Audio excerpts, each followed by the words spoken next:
Education સોસાયટીનો આનંદ મેળાનું આયોજન કરવામાં આવ્યું હતું, જેમાં એજ્યુકેશન સોસાયટીની 6 જેટલી શાળાઓના વિદ્યાર્થીઓએ તેમજ વિદ્યાર્થીનીઓએ મોટી સંખ્યામાં પોતાના પરિવાર સાથે ભાગ લીધો હતો। આયોજન સુરત ઇસ્લામી યતીમખાના ગ્રાઉન્ડ ખાતે કરવામાં આવ્યું હતું, જેનું ઉદ્ઘાટન સંસ્થાના પ્રમુખ નસીમ કાદરી દ્વારા કરવામાં આવ્યું હતું, જેમાં સેક્રેટરી મુલ્લા સાહેબ તેમજ તમામ કમિટી દ્વારા આનંદ મેળાને સફળ બનાવવા માટે ખૂબ જ મહેનત કરવામાં આવી હતી। આનંદ મેળામાં શહેરના મુસ્લિમ સમાજના આગેવાનો મોટી સંખ્યામાં હાજરી આપી હતી। Advocate doctor Naseem Qadri, president Surat district Muslim education society.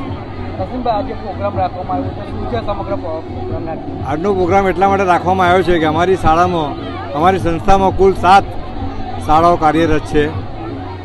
અમે દર વર્ષે સ્કૂલના ગ્રાઉન્ડમાં જ જુદી જુદી શાળાઓના પ્રોગ્રામ કરતા હતા, પરંતુ આ વર્ષે અમારી મેનેજિંગ કમિટીએ નિર્ણય લીધો કે બધી જ શાળાઓને એક જ જગ્યા પર ભેગા કરીને ભવ્ય આયોજન કરીને આનંદ મેળાનું આયોજન કરીએ। આ મેળામાં કેટલા લોકો પાર્ટિસિપેટ?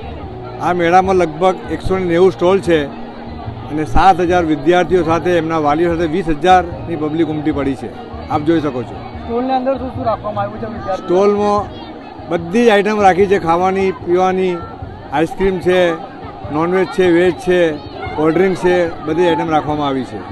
બાળકોમાં કેવી રીતના ઉત્સાહનો માહોલ જોવા મળે? આ બાળકોનો ઉત્સાહ જોઈ રહ્યો છો કે બાળકો આજે ખૂબ જ આનંદપૂર્વક, ઉત્સાહપૂર્વક આ આનંદ મેળામાં ભાગ લઈ આનંદ મેળવી રહ્યા છે।